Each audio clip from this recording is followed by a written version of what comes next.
ეს პირველი პოდკასტი გვაქვს ჩვენ და შესაბამისად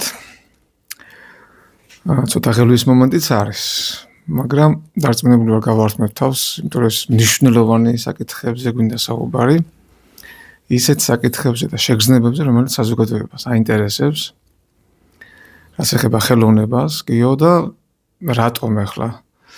იმიტომ რომ ბევრისთვის დღემდე ამოუცნობია ესე თუ ის ნიმუშები და უშუალოდ შედევრები, ცნობილი მხატვრების, აი რატომ ღირს თუნდაც ასეთი ძვირი, ცოტა ესეთი შეიძლება ბანალურად მოეჩვენოს ვიღაცას, მაგრამ მაინც დილემის წინაშე ვარდება ბევრი დილეტანტი. უფრო მათთვის გვინდა ეს გავაკეთოთ, რომ მეტი ინფორმირება მოვახდინოთ ამ დარგისადმი და ზოგადად ამ ეგზისტენციალური დამოკიდებულება გვინდა განმავითაროთ ხალხში ხელოვნების მიმართ. და რატომღაც ჩემი და შენი აზრები დაემთხვა ერთმანეთს, რომ პირველი შევარჩიეთ ვან გოგი. კი, ნამდვილად. ხა შეიძლება თითქოს ისე ჩანს ეს, რომ პირიქით დავიწყეთ, რაღაცა ქრონოლოგიას ავსწრით, მაგრამ რატომაც არა რევოლუცია ვან გოგი ჩემის აზრით ხელოვნების სამყაროში და დავიწყოთ რევოლუციით. რამოდენიმე საკითხზე ხა ჩვენ გვიმსჯელეთ, ეს იყო მისი დამოკიდებულება ყვითელ ფერთან. და რატომ აღიქვა კაცობრიობა, რა თქმა უნდა ცოტა მოგვიანებით ვინაიდან და რადგანაც ეს სცენია მხატვრების, რომ სიკვდილის მერე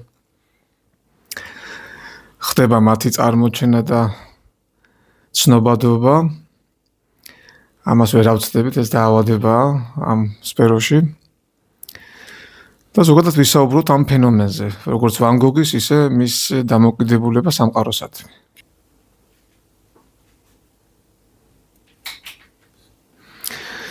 აქედან გამომდინარე, ახლა შენს გაქვს ჩვენ რაღაც დეტალები ერთმანეთში კი გავიარეთ, თუმცა ვინა მაყურებელმა იცოდეს, რომ მაინც 70-80% არის ექსპრომტი.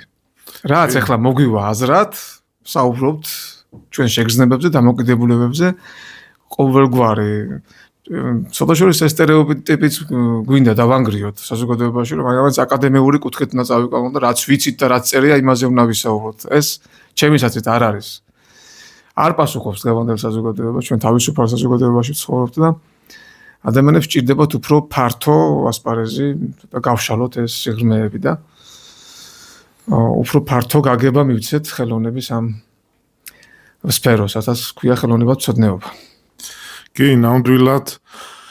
ვან გოგი არის ის მხატვარი, რომელიც ძალიან გვიყვარს. მართლაც ერთ-ერთ უძლიერეს მხატვრად ვთვლით მე და შენ. და მართლაც მსმენელს მინდა უთხრა, რომ დღეს პირველი გაკვეთილი ჩავატარეთ. ჩვენ გავაკეთეთ სკოლა, ვან გოგის სკოლა, სადაც სურველებს ვასწავლით ხატვას, ვასწავლით თავიანთი აზრების სტილოზე გადატანას, უფრო თავისუფალ მიდგომას და მართლაც ძალიან კაი სახელი აქვს ჩვენ სკოლას, ვან გოგის სკოლა.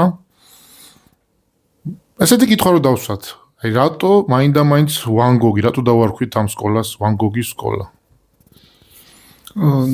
პირველ რიგში, იმიტომ რომ მოდი პირდაპირ ვთქვათ ყოველგვარი პათეტიკის გარეშე, რომ ვან გოგი მაინც ცნობადია.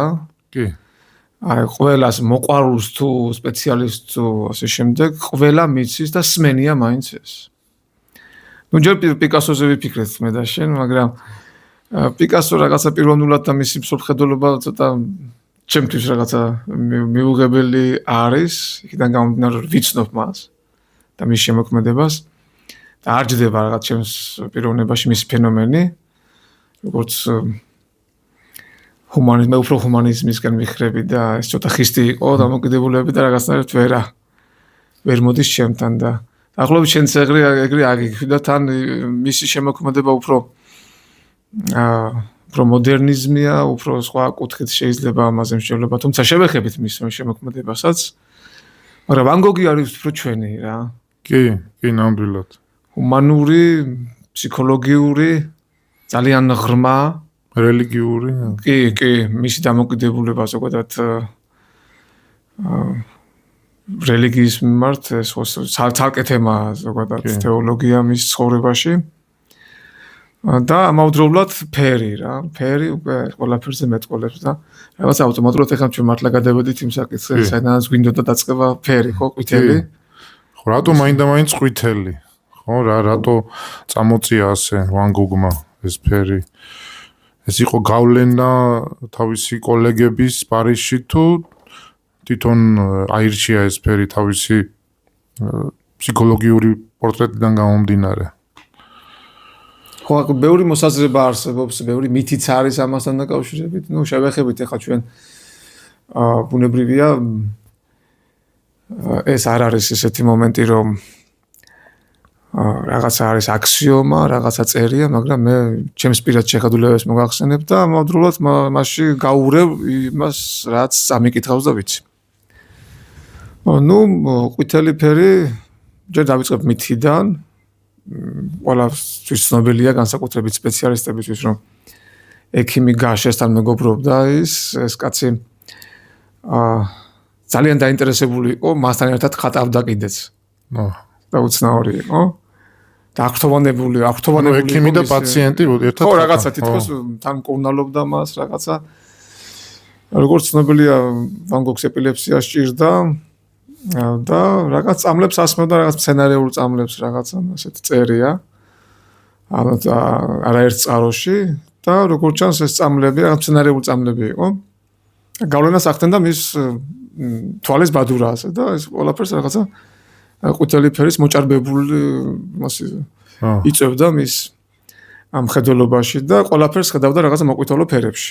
ერთ-ერთი ეს მითითაგან და მითებიდან რო ავიღოთ და რაც შეეხება დამოკიდებულებას მე უფრო ვიხრები მისკენ რომ მისი დამოკიდებულება ყვითელის მიმართ უფრო იყო ფსიქოლოგიური და გნებავთ ფილოსოფიური, იმიტომ რომ ეს იყო ჩემის აზრით მზის ჩამოტანა დედამიწას. საინტერესო. იმიტომ რომ პარიზიდანაც მაგას გაექცა, ხო? კი. ნუ ახლა პარიზში სულ 4 დღე ვარ ნამყოფი და სულ წვიმდა. კი. მოკოფრულიცა. ხო, ზოგადად ეს ნუ ეს პარიზი უხდება, მაგრამ ეს სხვა თემაა, მაგრამ მხატვრისთვის ეს იყო დეფიციტი. მას უნდა უფრო ნათელი ფერების შემოტანა. ხო, აი სამყაროს ის განიხილავდა როგორც სინათლეს და ყვითელი ფერი აქედან გამომდინარეობდა თან. ნუ ცნობილია ის ფაქტიც, რომ ზოგჯერ ხატვის დროს ჭამდა კიდეც ყვითელ ფერს. ავიცით ხო როგორი ორგანული იყო მაშინ საღებავები და საკმაოდ ძვირი გიждდებოდა სხვადასხვა მის საღებავები, ძალიან ძვირი უჯდებოდა. აღსანიშნავია რომ ცხოვრებაში ერთი ნახატი გაყიდა მხოლოდ. ისიც პურის ფასად რა, ერთი დღის პურიც არ იყო. ის რაც გაყიდა და რითაც შეიძინა ერთი დღის ულუფა. და რატომ რითი იყო ეს განპირობებული, რომ ანუ მისთვის ეს არ იყო ასე ვთქვათ ბიზნესი და საშუალება. პირიქით ის ჩაეფლო 27 წლის ასაკში დაიწყო ხატვა, ხო? წარმოდგენისთვის ახლა მაყურებლებმა წარმოვიდგინოს 27, ხო, ზოგიერთი ხო იქნება 27 წლის, 28-ის ან 30-ის. და რომ დაიწყოს რაღაცა კრეატიული საქმე და მით უმეტეს მხატვრობა შეეჭიდო ეს, ნუ რაღაცა მოდი პირდაპირ ეს ანომალიაა ხელოვნებაში. თუ ჩანს აი მაგალითად ხო იყო რომ რაღაც რელიგიაც აინტერესებდა ადამიანებზე ზრუნვა, ხო, ადამიანის სულზე დაუშვათ, ხო და იქ არ გამოვიდა, რაღაც ვერ გაუგო და ეს ხატრობაში თუ გადმოიტანა, თუ ჩანს რომ აი თანაგანცდა ადამიანებზე ზრუნვა, რაღაც მათი გასაჭირის გადმოტანა, თითქოს კარტოფილის ჭამელებში იქ რაღაც ზოგიერთ იმაში ნახატში მის სტილოში ჩანს რომ უნდა რომ აჩვენოს ადამიანის ტკივილი, რაღაც შრომა ის ფეხსაცმელები რო აქვს დახატული, დაგლეჯილი რომ აი შრომას გამოხატავს ადამიანების ამდენად შეიძლება იშრომოს რომ და რამდენი იარა ხო ერთი ამბობს ზოგი ამბობს რომ მისი თავის ხეტიალის სული მხატვრები უფრო მოხეტიალე სული არისო თავის თავს გამოხატავს ის ფეხსაცმელიო მაგრამ იმასაც შეიძლება ორივეც იყოს ხო კი ხო როგორ რაღაც არის გიო იცი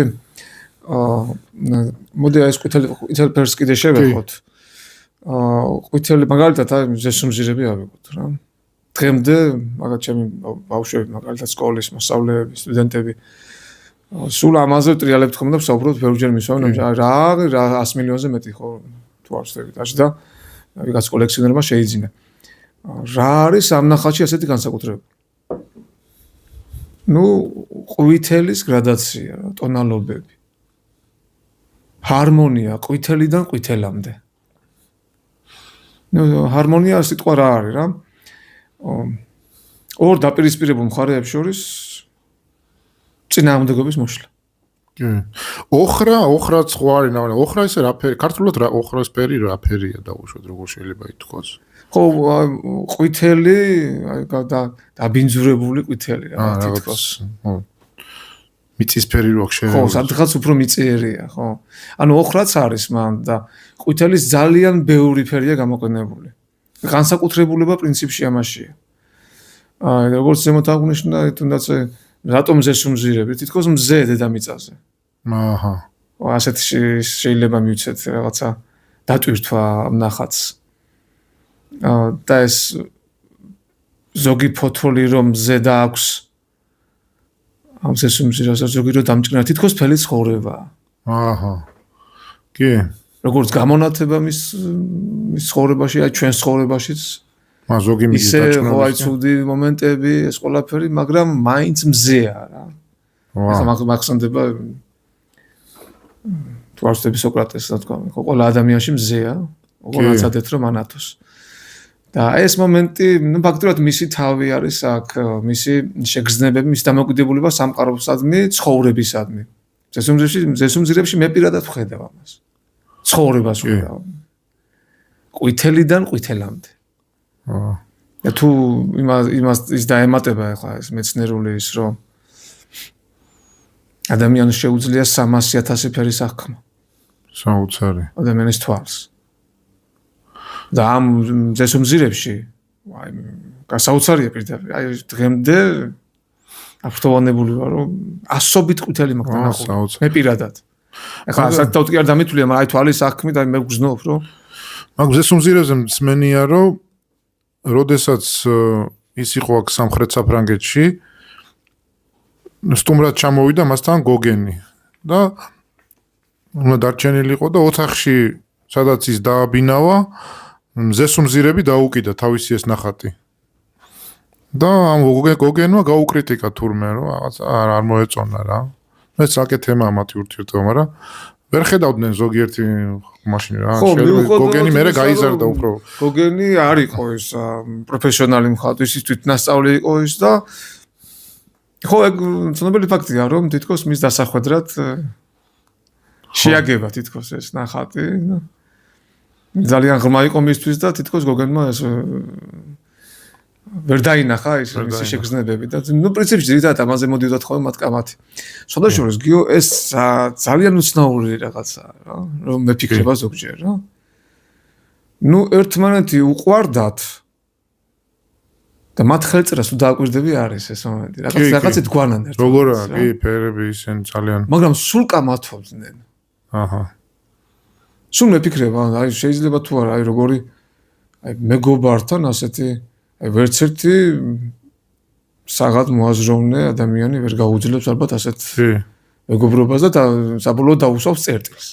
ხო, ეგეთი აზრიც არის თითქოს თვითონ კი არ მოიკვეთა ყური, გოგენმა მოკვეთაო, რაღაც დაშნით, ესეც ზოგიერთი მეცნიერი ამას ემხრობა, ზოგიერთი არა.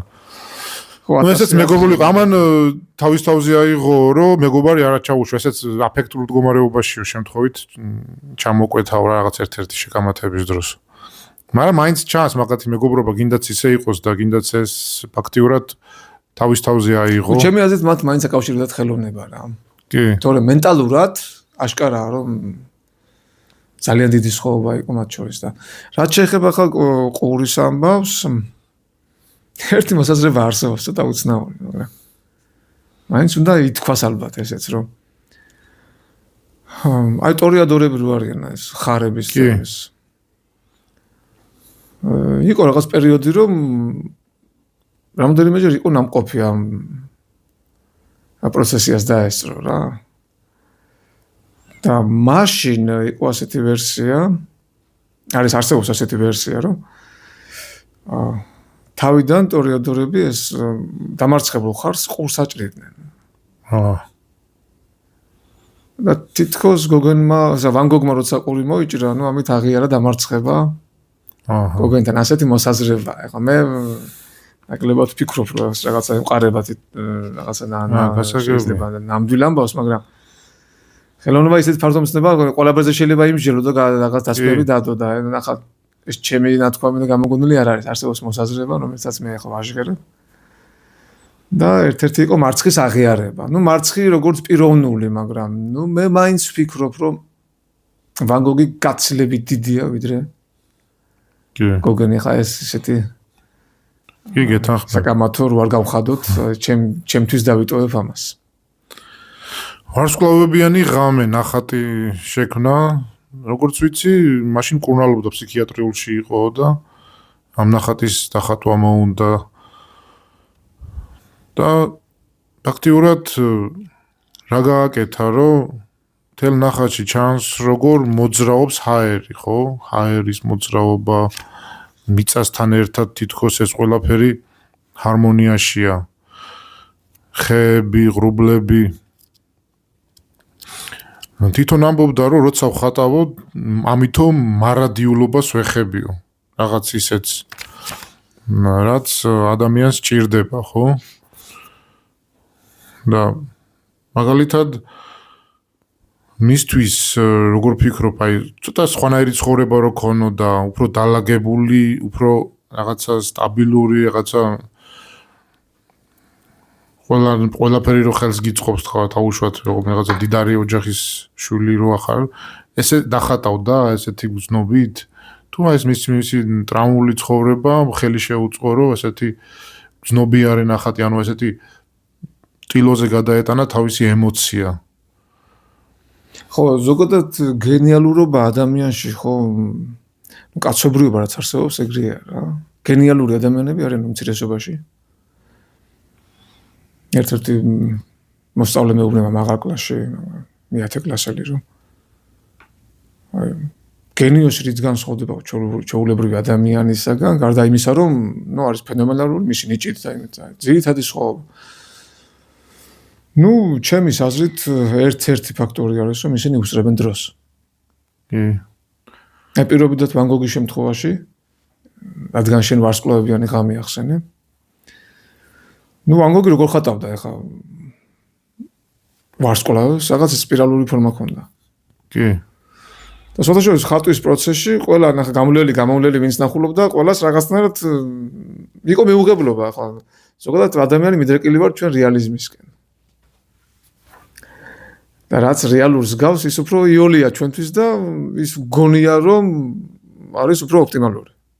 კი, მართალია. მაგრამ ეს პოსტ-იმპრესიონისტი ის დამოკიდებულება, როგორც ვან გოგის და უშუალოდ და ექსპრესიონისტების არის სწორედ ის, რომ მათი ნამუშევრები არის დაუმთავრებელი.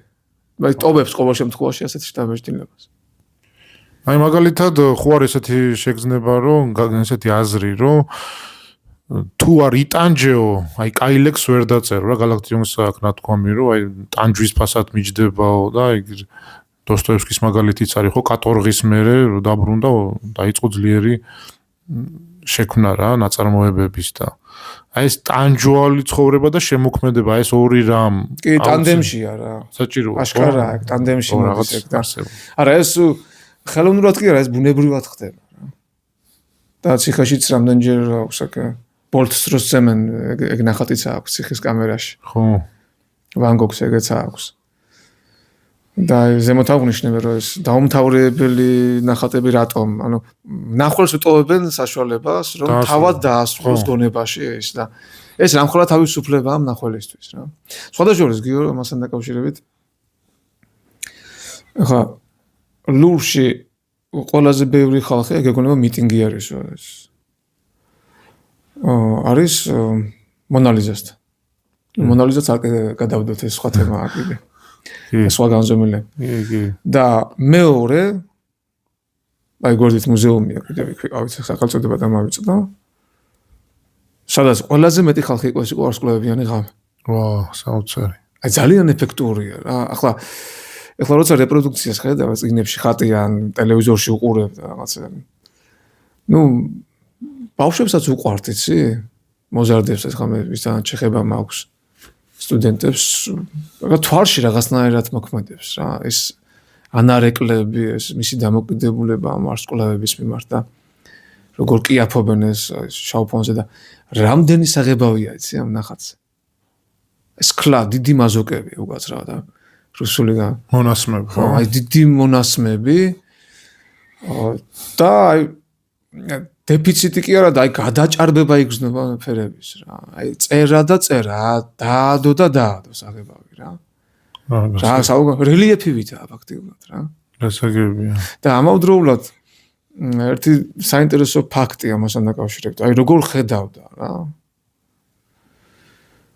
ესე იგი როცა ეუბნებოდნენ რომ ვარსკვლავი ასე არ იხატებაო, ცას რო ხატავდა სულ აი ეს სპირალური ფორმა ქონდა და ნუ ის ყოველთვის პასუხობდა რომ მე ასე ვხედავ, მე ასე მომწონს. კი. ნუ გავიდა რამდენი წელი გავიდა საუკუნე 150 წელი დაახლოებით და დღეს მეცნიერებმა დაადგინეს რომ მე 20 საუკუნეში რომ ყველა გალაქტიკას აქვს სპირალური ფორმა. ნუ ახლა მოდი ვიყოთ გურწფელები რა. 150 წლის წინ ამ კაცმა შეუიარაღებელი თვალით გალაქტიკები დაინახა. კი, ანუ დაინახა რა. აი რაშია მისი გენიალურობა რა. კი. დღეს როცა თანამედროვე მეცნიერება ამტკიცებს და ჩვენ შევიხედეთ ხო, ნახეთ ახლა. ჩვენს ეპოქაში ძალიან ადვილია ამ გალაქტიკების დათვალიერება. კი. სხვა გზით და რომ ნახეთ ყველა სპირალური ფორმისაა. და მის ნახატებში როცა განსაკუთრებით ღამეც არის, აი ყველა არის სპირალური ფორმის. ხო, ანუ რა გინდა რომ თქვა? სამყაროს აგებულების ფორმულა აქვს ჩადებული. ანუ მას შეგრძნებების დონეზე ესმოდა ეს. საოცარი, ანუ პოეტური სული ხო ხედავს. როგორც ამბობენ, ხანდახან პოეტი, აი ლექსი უფრო გადმოსცემს იმ ეპოქას, იმ დროს, ვიდრე ისტორიკოსის ჩანაწერი. იმიტომ რომ უფრო ხედავს იმ დროს, უფრო აღწერს და დებს ლექსში. მსგავსი არის ეს, რომ ის კოდი გახსნა, ხო, რაღაც სამყაროსი და გადაიტანა ტილოზე. საერთოდ კი. და თვითონ მის პიროვნებაზე ორიოდე სიტყვა. ნუ აშკარაა რომ ის იყო ჩაკეტილი. მისი ცხოვრება როგორ თითქოს მდორედ მიდიოდა, მაგრამ ათასობით ნახატი შექმნა. ძალიან იშვიათია ეს ხოთაშორის ხელოვნებაში. ძალიან იშვიათი. ამდენი შრომა ჩადო ამ საქმეში. ისეთი შტაბეჭდილება შექმნება, რომ თითქოს საჭმელს არ ჭამდა რა. პრინციპში სად ქონდა განა. კი. აი იმდენი რომ კარგად გამოყვებული იყო, მაგრამ რასაც შოულობდა, რასაც აძლევდნენ და მისი ძმა უგზავნიდა თუ როგორც იყო. მისი ძმა იყო ხელოვნება ცოდნე ხო ნახატებს. ხო, ეს სალონი ქონდა სამხატვრო და საღებავებს უგზავნიდა. სოთაშორის ძალიან ძვირად ღირებულ საღებავებს და ეს მოდა მოკლედ საკითხი კარგად იცოდა რომ და რაღაცა ეცლებდა რაღაცა მის ნახატების პოპულარიზაციას. ეს მომენტიც იყოს. თუმცა აი პიროვნულად ნუ ახლა ეს თეოს წერილებში ისეთ რაღაცებს ეხება, ნუ ძალიან ეგზისტენციალური, ძალიან ნუ კოსმოპოლიტი იყო რა, მოდი ვთქვათ. კი. ახლა ვან გოგის ის რო გეთქვა შენ საცხოვრებო ალბათ გეტყოდა. ჩემი ქუჩა არის ევროპა, ქვეყანა დედამიწა და რაღაც ახლობით ეგრე რა. გასაგები.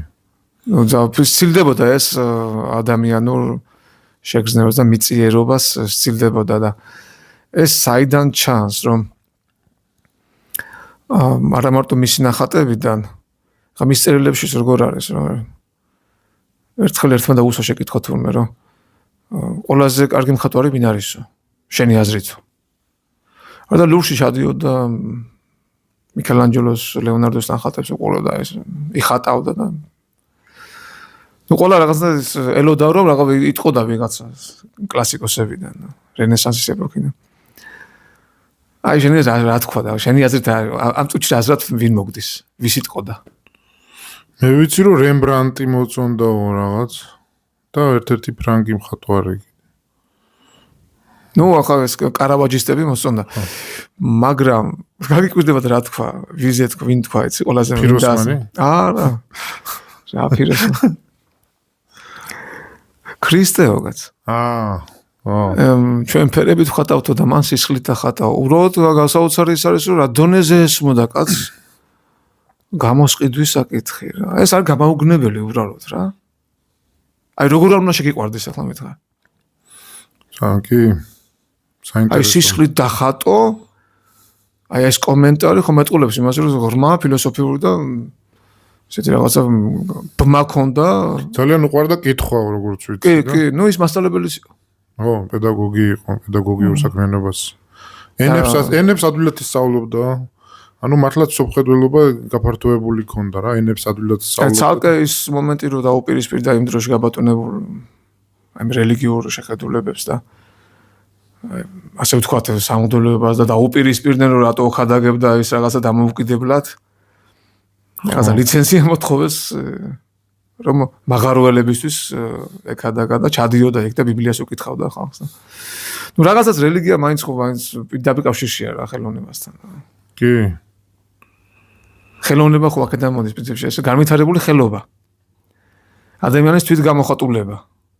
და ხელი იმიტომ რომ ძირითადად ჩვენი მოტორული უნარები მაინც უკავშირდება ხელს რა. კი. აქედან გამომდინარე თავარი ფიგურა მაინც ხელია რა. მაღაროელები ხო ისინი არიან. კარტოფილის ჭამელები ფაქტობრივად ეგ მაღაროელები არიან. ხო ფერებიც ისეთია რაღაც რა ამ ნახატში. გამოყენებული აი იგრძნობა ხო ეს სიღატაკე მათი ასე. ემშიერი, სიმშიმშილი იგრძნობა ამ ნახატში რა ეს. კი, ნამდვილად. ძალიან მაგარი მომენტია და სხვათა შორის ეს მომენტი როცა ეს ჰუმანიზმი ხა შენ ხო თავში აღნიშნე და ადამიანებისადმი დამოკიდებულება აქედან ჩანს. თუმცა ამავდროულად არ ჩანს ისტორიაში მისი კომუნიკაცია რა, ესეთი მყარი კომუნიკაცია ადამიანებთან, აი ეს არა. აჰა. და ეს ანტაგონისტური დამოკიდებულება ხალხსაც ქონდა მის მიმართ, მას მიიჩნევდნენ როგორც უჩვეულო, რადგან ზემოთ აღნიშნეთ რა ხო გენიოსები დროს უსწრებენ, ახლა როგორია 200 წლით წინ რომ არის ადამიანი ჩვენთან შედარებით ის როგორი აზროვნებს და შეიძლება ჩვენთვის რაღაცა უჩვეულო აღმოჩნდეს და არ მოგინდება მასთან ურთიერთობა ხო ისეთ რამეებს ლაპარაკობს რომ ვერ იგებ მინიმუმ ხო არის მის და აქედან გამომდინარე მას უჭირდა ეს კომუნიკაციის პრობლემა ქონდა საზოგადოებასთან მაგრამ აი რა უნდა დაეშავებია ვან გოგს ვინმესთვის აი თავისთვის დადიოდა ეს გადაკიდებული ეს ფუნჯები ეს წარმოგიდგენთ დათხრილი ისი დახეული და რაღაც მეძავი ხალი უყვარდა ხო თუ რაღაც ესეთი ის მაგ ხო ეს ყურის ამბავის თითქოს მას მის გადასცათ რაღაც ესე ძალიან არ მოუჭრია სოთაშორის ეს ყურის ბიბილო იყო ხო ბაგდად მაგაზეც ის ქონდა რომ ანუ ეს როგორც იტყვიან ის ხალი ვისთანაც ქონდა ურთიერთობა სუბუქი ყოფა ქცევის აი იყო შემჩნეული და ურჩევდნენ გაწყვეტ ამასთან ურთიერთობა არ გადაზარდოს სერიოზულშიო რა შვილი წავდა გონი იმ ხალს და არა პირიქით თუ ასეთ ხალხს უნდა დაუდგემ გვერდშიო დაეხმარო რომ ამ მდგომარეობიდან გამოვიდესო და ამით პატრონობდა ფაქტიურად რა ანუ მაგედანაც ჩანს მისი მზრუნველობა მეძავების დახმარება ხო რა ვიცი ხა მათი დახმარება ცოტა ისეთ თემა არის ახლა ვან გოგის მხრიდან მაგრამ რადგან ჰუმანისტი იყო ეს არ გამოირიცხება ხო ნუ ფიქრობდა ასე რა შეხედულება იყო რაღაც ხო ეგ იმაშიც არის ხო რა ქვია დოსტოევსკის რო აქვს შეჯიბრი ფსიქოლოგიური პრობლემები რო აქვს ფსიქიკური ის თავარ გმირს იქ მიდის მეძავთან და იმას უხსნის რა თავის პრობლემებს რაღაცა იმიტომ კი არ მიდის რომ ეს მეძავი პასუხობს მის ინტელექტუალურ თუ ფსიქოლოგიურ უბრალოდ ნახე ისე თქმა მინდა ახლა ცოტა ისე გამოვიდეს მაგრამ მოდი თქვათ ისე თქმა უნდა და დოსტოევსკის მან რომ მორალური უპირატესობა რო ქონდა ამას თითქოს კომფორტულად გრძნობდა თავს გასაგები ეგეც მორალების ჭიდილი იყო და არა მას არანაირი სურვილი მასთან მეგობრობის. მე ეს პირიქით აკითხავს სახში, რა მაგის პასუხია. მოეწონა რა ამის პიროვნების და გააბრაზდა ეს გაუბრაზდა აქ რატომ მოდიოღაც. რაღაცა სხვა ასპარეზზე გადადიოდა თითქოს მათი ურთიერთობა და ამას ჰქონდა უბრალოდ სურვილი რომ მაღალი მდგომარეობიდან ეყურებინა, გაეზიარებინა სხვისთვის ვიღაცისთვის თავის შეგრძნებები და შეიძლება ესეც იყო ვან გოგის შემთხვევაში, თუმცა არის ვერსია რომ მოსწონდა და ნატურად იყენებდა. ხო. ახლა მხატვრისთვის მაინც ხო. შეხება. ისე ფილმები რაც არის ვან გოგზე გადაღებული თუ გაქვს რამე ნანახი. კი, ახლა მხატვრული ფილმი რა არის, აი ბოლოს მის ნახატებით 100 მხატვარი მონაწილეობდა. სათაური დამავიწყდა ვინსეტისთვის ასეთი. ხო. ძალიან კარგი ის არის ნამუშევარია, სოდა შორის. ბევრი ფილმია, მაგრამ მაინც ეხლა რა არის, როდესაც ინფორმაცია მეტი გაქვს და შენს გონებაში სხვანაირად წარმოგიდგენია, მაინც რაღაცა ცოტა სუბიექტური გეჩვენება ყველა ნამუშევარი. ხანდახან ფილმებს რო იღებენ, მე ის წარმოდგენას ქნის იმ ხატვარზე. რაღაც პიკასოზე ხო, გარკვეულწილად კი. რო გადაიღეს ის ფილმი, უბრალოდ მოდილიანზე რომ არის ფილმი. და იქ პიკასო არის, ცუდი ადამიანია და მე უფრო მეტად პიკასოზე ანტიის დაიწყო, რომ აი ფილმმა გავლენა მოახდინა ადამიანებს. ხო, მაგრამ ფილმში სოდა შორის უფრო მსუბუქად არის, უფრო ცუდი ტიპაჟი იყო, ვიდრე ეს ფილმშია. ხო. ჩემი ინფორმაციით და რაც მე ვიცი მასზე. საკმაოდ კადნიერი ადამიანი და რაღაც ცოტა ისე. დამოკიდებული ახლა პიკასოზე რო არ გადავიდეთ და რო დაიწყო ვან გოგმა დაუშვათ უფრო თავიდან, სანამ პარიზში ჩავიდოდა, ეს პარიზში ჩასვლა მისმა ძმამ შეუწყო ხელი, ხო და სანამ ჩავიდოდა უფრო ტალახის ფერს მუქ ფერებს იყენებდა რა, რემბრანდს ხო უყვარდა რემბრანდს მაიცის ეს მუქი ფერები, მუქი ფონები. უფრო კონტრასტული. ხო და მერეო პარიზში ეს რო გაიცნო პუანტელისტები, იქ შემოვიდა უფრო მეტი ნათელი ფერი. ანუ დადებითი გავლენა მოახდინეს ხო იქაურმა მხატვრებმა. რაღაც ბევრი რამე ისწავლა. ანუ არ იყო ისეთი რომ აი მე ვიცი და ესეც არ არის ხო სწორი აი მე ჩემი ხედვა და არ უღალატოთ. რაღაც თავდაბლობა ქონდა რაღაცებს ითვისებდა მიუხედავად იმისა რომ ესეთი ნიჭი და გენია იყო, მაგრამ იძერწებოდა მაინც როგორც ხატვარი აძლევდა უფლებას რომ რაღაცა შეცვლილიყო. კი, შემთხვევით არ უწოდებთ ჩვენ მაგას და არა მარტო ჩვენ რევოლუციონერს, იმიტომ რომ ფაქტობრივად რევოლუცია იყო ეს. მისი ნახატები იმდენად მეტყველია, მას არ ჭირდება წარდგენა და ბევრი საუბარი, უბრალოდ გატყვევებს. კი. ძალიან ეფექტურია, ფერიც ძლიერი აქვს, მაგრამ ზოგიერთ მომენტში აი როგორიც არ უნდა იყოს, მისი წერა არის საოცარი რა. თითქოს აი ნელა ადებდა, როგორც მოთხრობას წერს ადამიანი. მუსიკა გესმის თითქოს რა. კი. ტონი და მუსიკა იგივე ხელოვნებაა და აი ეს შეიგრძნობა რა. აი რატომ არ მხატვრებს რომ უმეტესობას მხატვრებს აქვს მუსიკალური ეს გემოვნება ჯერ ერთი კარგი და ზოგი მუსიკოსიც არის. კი. ლეონარდო მაგალითად მუსიკოსი.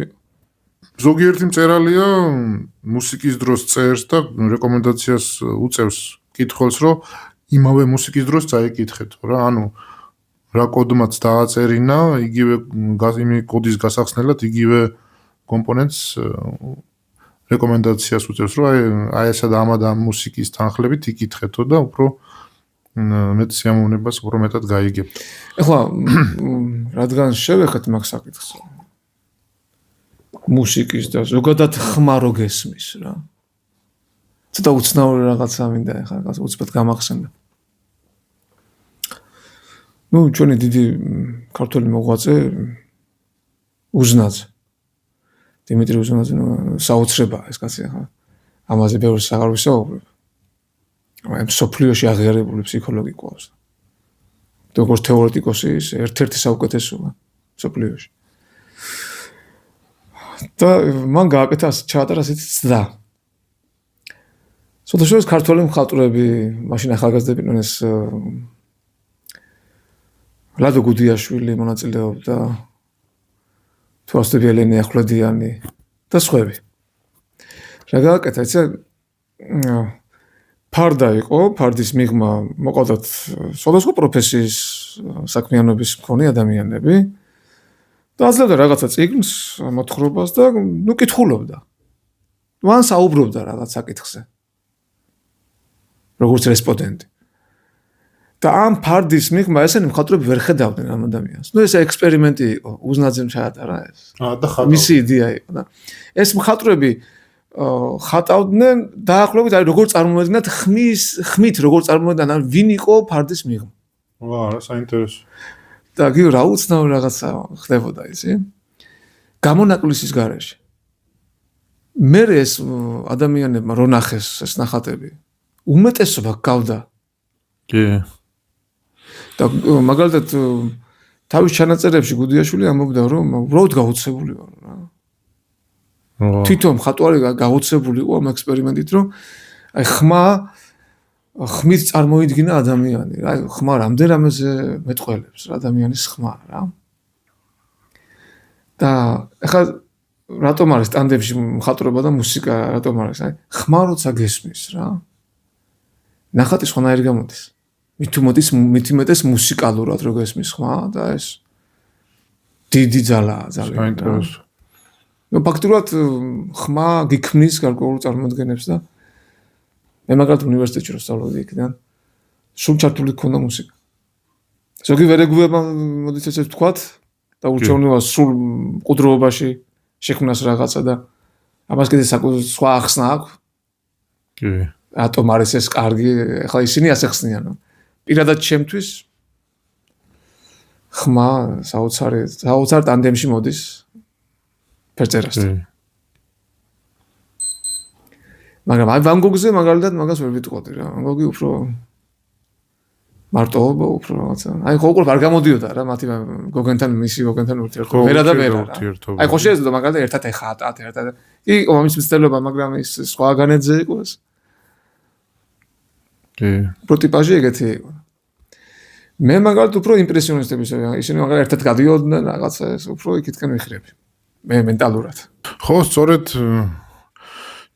ჩვენ რასაც ვაკეთებთ ახლა სკოლა გავაკეთეთ ვან გოგის ფაქტიურად ადამიანებს უკვე ისეთ საზღვრამდე მივედით რომ ეს ტექნოლოგიები თითქოს თავისი პიკამდე მიდის და ადამიანებს ბევრ რაღაცას აკარგინებს იცი აი საღებავთან შეხება თუნდაც აი დახატულ ტილო ხო და იქიდან შტაბეჭდილების მიღება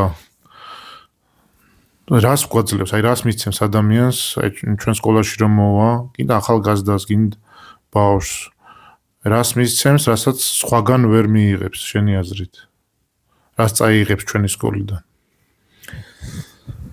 მოდი პირდაპირ ვთქვათ რომ ჩვენი გათვლა არ არის ფინანსებზე რომ ამით რაღაცა ბიზნესი არა ჩვენ გვინდა რომ ადამიანები უფრო უკეთესები გახდნენ კი ჩვენი შთაგონება არის ეს და ხუთი ძირითადი შეგრძნებიდან რაც ადამიანს გააჩნია ყველაზე ძლიერი არის არა მარტო ჩემი მოსაზრებით ზოგადად რა ვიცი ბევრი ექსპერტი ამას შეხების შეგრძნება როცა ადამიანი ეხება ხა ჩვენ ვაპირებთ ხო თიხაზის მუშაობას და განაკებას როცა ეხება ამას ეს მიწას ეხება რა შეიძლება რაღაცა შემოქმედის მასი ითავსებს ვა კი ძალიან ხო პატარა ღმერთები ვართ და ჩვენი ფუნქცია ხო ეს არის რა და ეს ფერთან შეხება კიდე ქართულში ხო ახლა ცნობილი ჩვენ ქართულებს სხვადასხვა ახლა ცოტა ესეთი ის არ გამოგვივიდეს რაღაცა ეს ქართული მენტალობა ამას მთელი ჩემი შეგნებული ცხოვრებებში ამ დამახინჯებული მოსაზრებას მაგრამ ბევრი რაღაც გვაქვს რაც ნიშანდობლებია აი მაგალითად გამოთქმა არსებობს რა ჩვენ გვაქვს ქართულებს ყველაფერი არაფერი ხო ფერთან ყველაფერი ფერს უკავშირდება რა ჩვენ განსაკუთრებული მგრძნობელება გვაქვს ფერის მიმართ და ნუ სამყარო მაინც არის ყველაფერი და ფერი არის ჩვენი ზოგადად შეგრძნებები და საწყისიც და დასასრულიც იმიტომ რომ სხვანაირად სამყაროს საქმე ძალიან გაჭირდებოდა და აქედან გამომდინარე როცა ადამიანი ეხება ფერს ახლა წარმოიდგინეთ პლანშეტებს და ტელეფონზე სკროლვას და იმას ადამიანი იფიტება რამდენად უაკლებს ახლა თითები შექმნილი გვაქვს ხო შემოქმედება მოგცა შეიგრძნობს ზედაპირებს ხაოიანია პრიალა რამდენად სველია მშრალია ამ ყველაფერს ნელ-ნელა ვშორდებით თითქოს ხო აი უკვე ყველაფერს აი სტერილიზება ხდება რაღაცა ხელთათმანებს ვიცმევთ მანქანაში ვჯდებით ვიკეტებით ბინებში კორპუსებში არა და ადამიანი არა ვარ თლათ მასეთი სტერილიზაციისთვის შექმნილები ურთიერთობებისთვის რაღაც შეხებებისთვის რაღაც ყნოსვა, საღებავის სუნი, მიწის ეს სუნი. ხუთი შეგრძნება რომ ჩაირთოს და ეს აუცილებლად განავითარებს მენტალურად ადამიანს ჩემი აზრით. და ფსიქოლოგიურად თავის საქმე ბიზნესში თუ წავა, ამ თვისებებს გამოიყენებს. სხვაგან წავა, სკოლაში წავა, პედაგოგი გახდება, ამ თვისებებს გამოიყენებს. განავითარებს ეს სკოლა, ჩვენი სკოლა ნებისმიერ ადამიანს. კი, ბუნებრივია და ხო შეხების გრძნობა რატომ არის მნიშვნელოვანი? ეს პანდემია ამას დაამტკიცა, ხო? როგორი დანაკლისი გქონდა ერთმანეთთან შეხების. კი. ეს მარტო ჩვენ რას მივხვდით რომ ეს არ არის არ იყო მხოლოდ რაღაცა ჟესტიკულაცია, უბრალოდ ჟესტი მისამების თურმე შეხება გინდა. კი, გჭირდება ეს რა, მინიმუმ და რა ძალის მომცემია და ეს ჩახუტება, ეს გადახროვა. წინდა შინაგანად ის ხო ვიცოდი, მაგრამ წინ ზოგი მუშტს რო გამომიშვერდა და ესე რომ აძებდა რომ რაღაცნაირად შინაგანად დანაკლისი მეთქი რა იყო, კი ვიცოდი რომ ეს უბრალოდ რაღაც უპატივცემულობის მუშაობდა ამ დროს რა. ხა საკუთარ თავს პასუხობდით თუ ეს აუცილებელი იყო ასეთი ფორმატ რომ რაღაცა ჯანმრთელობას იწოცხლე, მაგრამ თითქოს ზოგჯერ გინდებოდა რომ ერთი როდის დამთავრდება ეს რომ აუ აფრიკაში მოხდა ასეთი ეს გამახსენდა ახლა. ერთი ექიმი იყო მოხალისედ ჩასული და რაღაც კეთრის სახეობა ყოფილა გავრცელებული. რაღაცა კანის დაავადება და თუმცა ერთ-ერთი რიგი რომ მოუწია, რიგში მეორეა რა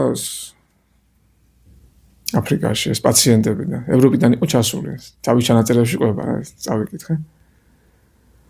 და ერთ-ერთ პაციენტს თურმე მამაკაც შუახნისკაც უხსნის ახლა რა უნდა გააკეთოს, როგორ უნდა მოიქცეს, რაღაცა ინსტრუქციას აძლევს კონსულტაციას და ამ დროს თურმე მხარზე ხელი დაადო. და უხსნის და ამან დაიწყო ტირილი. ქვითინებს ეს კაცი რა, ეს აფრიკელი პაციენტი და ახლა მექიმმა უთხრა თურმე რომ თარჯიმანს რომ რამე ხარ ვაწყენინეო მას. ხა იმანაც უთხრა რა გითხრა ასეთი როას. არა, უბრალოდ იმიტომ დავიწყე ტირილი რომ მე 15 წელზე მეტია არავინ შემხებია. ამ ხელა სიტყვა იგრძნო რომ ვიღაც წარმოიდგინე ესე ატირდა ადამიანი რა. რამხელა ძალაა ეს შეხება და მით უმეტეს ხო აი მიწასთან თულა არ ქვია დედამიწა ხო ეს ჩვენი დედა და გვინდა რომ რაღაცა ვეზიაროთ ამ როცა ბუნებასთან ახლოსა ადამიანი სხვანაირი ხდება მოდი ასე ვთქვა რა კი ნამდვილად მისი დამოკიდებულებები გამოხედვა საუბარი აი ქუჩაში რომ მიდივართ რამდენ სახეს ხედავ ბედნიერს და გახარებულს ყველა არის რაღაცა დათრგუნული და მოდი პატარა სახით ვეცადოთ რომ ეს ხალხი კი ჩვენს ირგვლივ საზოგადოება ცოტა გაულამაზოთ ხელოვნებით ცხოვრება. კი ბატონო და ნენელა დასასრულისკენ წავიდეთ. ძალიან დიდი მადლობა გია ასეთი საინტერესო საუბრისთვის. მადლობა ყველას ვინც დაგვეხმარა რომ ჩაგვეწერა ეს პოდკასტი და კიდევ გვექნება ჩვენ მხატვრებზე, კონკრეტულ მხატვრებს ავირჩევთ და ხო არ დავაანონსოთ მაინც რაზე ვისაუბრებთ შემდეგში. კი ბატონო თუ გაქიდია თქვი. ახლა მომივიდა ჩვენ არ შევთანხმებული ვართ მაგრამ რავი რადგან ცოტა უჩვეულო და რევოლუციონერებზე ვსაუბრობთ მოდილიანი ხო არ შევარჩიეთ. კარგი იქნება კი შესანიშნავია. კარგი შემდეგ შეხვედრამდე მოდილიანზე ვისაუბრებთ დროებით.